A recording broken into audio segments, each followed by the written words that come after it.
রায় একটি সতেজ ভাব নিয়ে প্রত্যাবর্তন করতে প্রস্তুত। নমস্কার বন্ধুরা, আবিফ্লেক ডিসকাস চ্যানেলে আপনাদের স্বাগত। 24শে জানুয়ারি রিলিজ করা হইচই ওটিটিতে কেমিস্ট্রি মাসির ট্রেলার রিভিউ শেয়ার করছি আপনাদের সাথে। দেবশ্রী অভিনীত সুচরিতা লাহিড়ী তরুণ ছাত্রদের রসায়ন শেখানোর জন্য তার চ্যানেল শুরু করেন। Sourav Chakraborty run of the mill গল্প বলতে পরিচিত নন।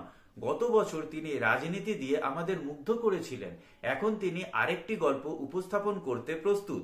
কেমিস্ট্রি মাসি, যার মাধ্যমে দেবশ্রী রায় বাংলা বিনোদন জগতে ফিরে আসছে। কেমিস্ট্রি মাসির ট্রেলার 24শে জানুয়ারি হইচই ওটিটিতে ড্রপ করা হয়েছিল এবং এটি তাজা বাতাসের ঝাঁকুনির মতো অনুভব করে।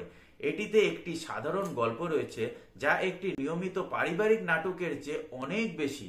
দেবশ্রী অভিনীত সুচরিতা লাহিড়ী তরুণ ছাত্রদের রসায়ন শেখানোর জন্য তার চ্যানেল শুরু করেন। তার চ্যানেল তাৎক্ষণিকভাবে হিট হয়ে যায়। একটি উচ্চ উড়ন্ত কোচিং সেন্টার যা বাজারে একচেটিয়া দর্শনের চর্চা করে সুচরিতার জনপ্রিয়তার হুমকির মুখে পড়ে এবং সে একটি ষড়যন্ত্রে ফেঁসে যায়। ট্রেলারটি প্রকৃতপক্ষে এই সিরিজটি দেখার জন্য আগ্রহ তৈরি করে। আসল শোটি কিভাবে দেখাবে তা দেখতে আকর্ষণীয় হবে। কেমিস্ট্রি মাসি 14ই ফেব্রুয়ারি হইচইতে রিলিজ হবে। ভিডিওটি দেখবার জন্য ধন্যবাদ। আপনার সময় ভালো কাটুক। Thank you for watching the video.